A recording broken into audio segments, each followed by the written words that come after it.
Halo pemirsa GPR TV dari Sabang sampai Merauke, dari Miangas hingga Pulau Rote. Bertemu lagi bersama saya Mona Zarinisak dalam program Kominfo Newsroom.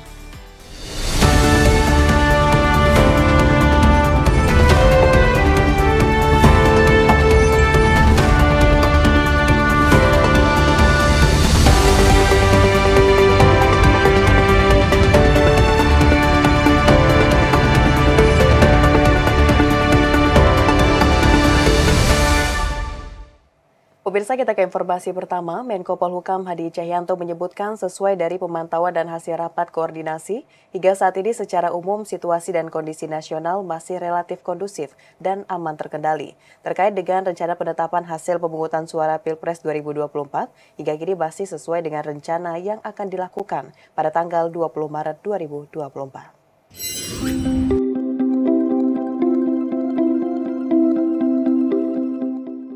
Menko Polhukam Hadi Cahyanto dalam konferensi persnya usai mengikuti rapat koordinasi pemantauan perkembangan situasi pasca pemungutan suara dan antisipasi penetapan hasil suara pemilu 2024 menyebutkan, sesuai dari pemantauan dan hasil rapat koordinasi, hingga saat ini secara umum situasi dan kondisi nasional masih relatif kondusif dan aman terkendali. Hingga saat ini tahapan pemilu 2024 masih dalam tahapan rekapitulasi penghitungan suara dan penetapan hasil penghitungan suara pemilu oleh KPU. Terkait dengan rencana penetapan hasil pemungutan suara Pilpres 2024 hingga kini masih sesuai dengan rencana yang akan dilakukan pada tanggal 20 Maret 2024. Sesuai dengan informasi dan dari hasil pembahasan rapat koordinasi, secara umum situasi dan kondisi nasional masih relatif kondusif dan aman terkendali. Saat ini tahapan pemilu 2024 masih berjalan dan kita terus memantau tahapan pemilu, yakni rekapitulasi penghitungan suara dan penetapan hasil perhitungan suara pemilu oleh KPU. Menko Polhukam mengajak seluruh masyarakat Indonesia untuk bersama-sama mengamankan proses demokrasi dan menjaga stabilitas politik, hukum, dan keamanan agar tetap kondusif dan terwujud kehidupan berbangsa dan bernegara yang kokoh. Pemerintah juga terus memantau perkembangan situasi, mengawal dan memastikan setiap tahapan pemilu berjalan aman, damai, dan berkualitas. Presiden Joko Widodo meninjau langsung harga dan stok sejumlah bahan pokok yang ada di Pasar Kawat, Kota Tanjung Balai, Provinsi Sumatera Utara. Presiden menyatakan harga beras sudah stabil, namun cabai harganya masih tinggi.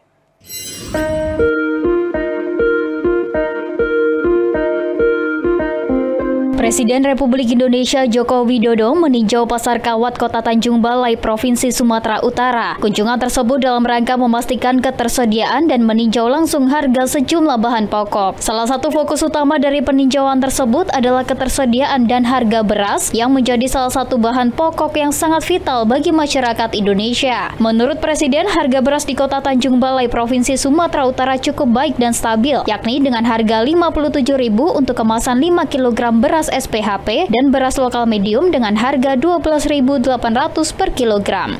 Beras yang SPHP dari Bulog, stoknya ada, harganya Rp57.000 untuk 5 kilo. Kemudian beras lokal medium harga masih di Rp12.800, saya kira dibandingkan provinsi yang lain masih baik. Sementara itu, tidak semua bahan pokok menunjukkan stabilitas harga yang baik. Presiden juga menyebutkan bahwa harga cabai masih mengalami kenaikan. Meskipun demikian, Presiden optimis bahwa jika stabilitas harga dapat dikendalikan, maka hal tersebut akan memberikan manfaat besar bagi masyarakat, terutama saat bulan Ramadan. Yang naik cabai. Udah. Ini saya kira menjelang Ramadan, kalau stabilitas harga bisa kita kendalikan seperti ini akan baik untuk masyarakat. Kunjungan Presiden ke Pasar Kawat Kota Tanjung Balai Provinsi Sumatera Utara tersebut juga menandai komitmen pemerintah dalam memperhatikan kondisi ekonomi masyarakat di daerah-daerah terpencil serta menjaga stabilitas harga bahan pokok. Kehadiran Presiden Jokowi juga menjadi momentum bagi masyarakat setempat untuk menyampaikan berbagai aspirasi dan masalah yang sedang dihadapi. Beralih ke informasi lainnya, pemirsa, Badan Meteorologi, Klimatologi, dan Geofisika memprediksi awal musim kemarau di Indonesia dimulai pada bulan April 2024 mendatang. Masyarakat diimbau agar lebih siap dan antisipatif terhadap kemungkinan dampak musim kemarau, terutama di wilayah yang mengalami sifat musim kemarau bawah normal atau lebih kering dibanding biasanya.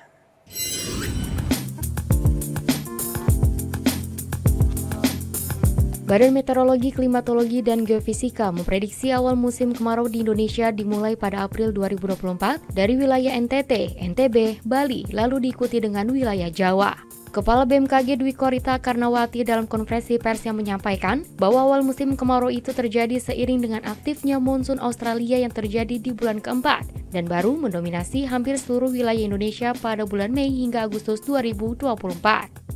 BMKG memprediksi awal musim kemarau terjadi seiring aktifnya monsun Australia pada bulan April 2024 yang akan dimulai dari wilayah Nusa Tenggara Timur, Nusa Tenggara Barat, dan Bali, lalu wilayah Jawa, kemudian mendominasi hampir di seluruh wilayah Indonesia pada periode Mei hingga Agustus 2024. Dari total 699 zona musim atau ZOOM yang ada di Indonesia, sebanyak 90 ZOOM atau 13% diprediksi akan memasuki musim kemarau pada bulan April 2024. Untuk itu, BMKG turut mengimbau agar para pemangku kepentingan dan masyarakat agar lebih siap dan antisipatif terhadap kemungkinan dampak musim kemarau, terutama di wilayah yang mengalami sifat musim kemarau bawah normal atau lebih kering dibanding biasanya. Wilayah seperti ini diprediksi mengalami peningkatan risiko bencana kekeringan meteorologis, kebakaran hutan dan lahan, dan kekurangan sumber air.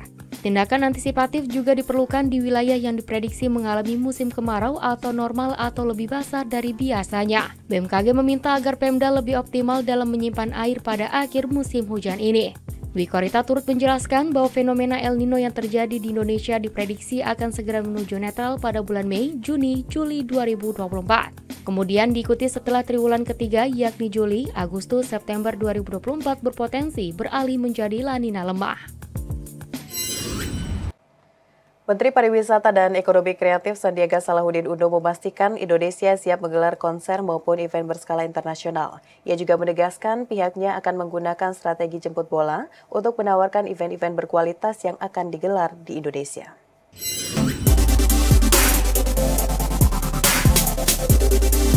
Menteri Pariwisata dan Ekonomi Kreatif Sandiaga Salahuddin Uno memastikan Indonesia siap menggelar konser maupun event berskala internasional dengan venue yang dimiliki, seperti Gelora Bung Karno dan Jakarta International Stadium. Hal tersebut sesuai dengan arahan Presiden Joko Widodo yang meminta Menparekraf untuk menyiapkan perhelatan konser berskala internasional selama 6 bulan hingga 5 tahun ke depan. Saat ini Menparekraf tengah berupaya melakukan proses penawaran atau bidding yang bisa dilakukan sebelum Oktober 2024, sehingga perhelatan konser maupun event kelas dunia bisa digelar sekalipun pemerintahan telah berganti. Presiden Joko Widodo pun mengusulkan agar dibentuk konsorsium untuk menghasilkan kesepakatan penyediaan fasilitas yang mumpuni untuk perhelatan konser maupun event kelas dunia dengan melibatkan negara-negara besar seperti India, China, hingga Uni Emirat Arab.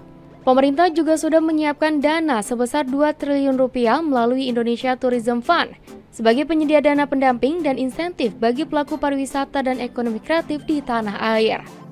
Strateginya untuk jemput bola, dan Pak Presiden juga menitipkan kita membentuk semacam konsorsium yang melibatkan negara-negara lain. Ide awalnya itu negara-negara besar seperti Indonesia, India, China, mungkin juga melibatkan satu negara di Timur Tengah, Uni Emirat Arab misalnya. Kita membentuk sebuah kesepakatan konsorsium untuk mengundang dan menyediakan fasilitas yang mumpuni untuk konser-konser maupun kegiatan event-event besar dunia lainnya.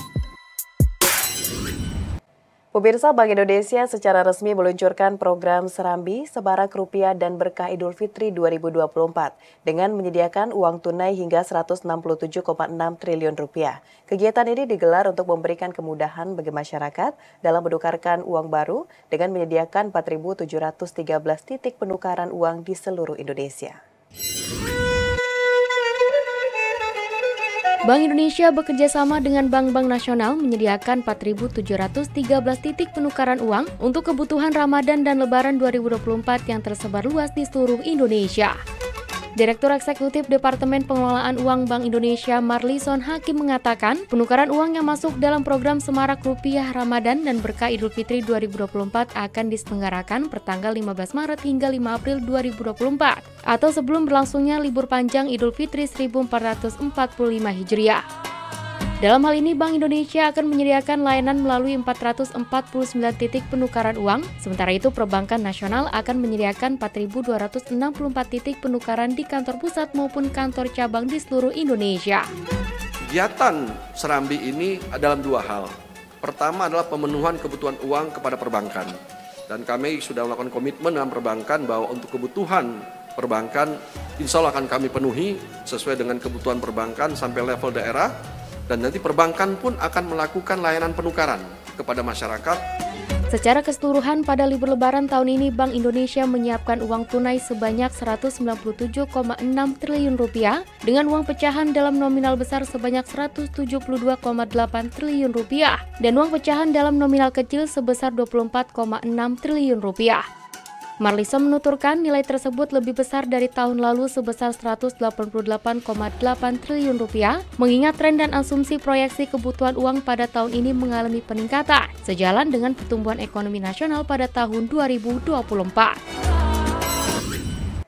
Pemirsa, usai jeda pariwara, kami akan kembali dengan informasi lainnya. Tetaplah bersama Kominfo Newsroom.